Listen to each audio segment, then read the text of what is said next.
आपल्याला ही जी जाणीव म्हणून जी काही आहे, मनुष्य म्हणून आपल्याला जी जाणीव आहे, आता हे आपल्या लक्षात येईल की प्राण्यांच्या जाणीवेपेक्षा आपली जाणीव काहीशी वेगळी आहे, ती अधिक प्रगत आहे, ती अधिक उन्नत आहे, हे अगदी कोणाच्याही लक्षात येईल.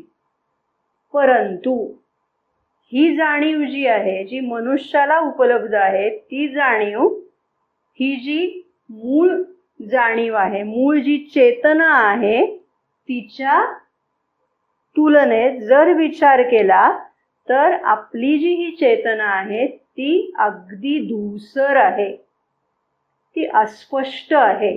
मदरनी त्याचं वर्णन करताना असं म्हटलेलं आहे की ती प्रतिबिंब रूप आहे. आणि कशाचं प्रतिबिंब?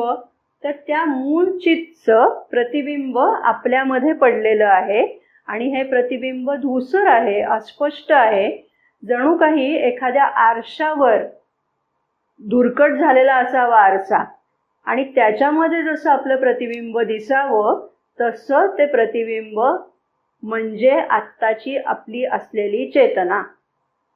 ठीक आहे, म्हणजे ते त्याचं डिग्रेडेड रूप आहे, हे आपण समजावून घेण्याची आवश्यकता आहे. मदरनी तर पुढे असंही म्हटलेलं आहे की त्या मूळ चेतनेची ही एक प्रकारे प्रतिबिंब जी आहेत ती कशी आहेत? ती डिफॉर्म्ड आहेत.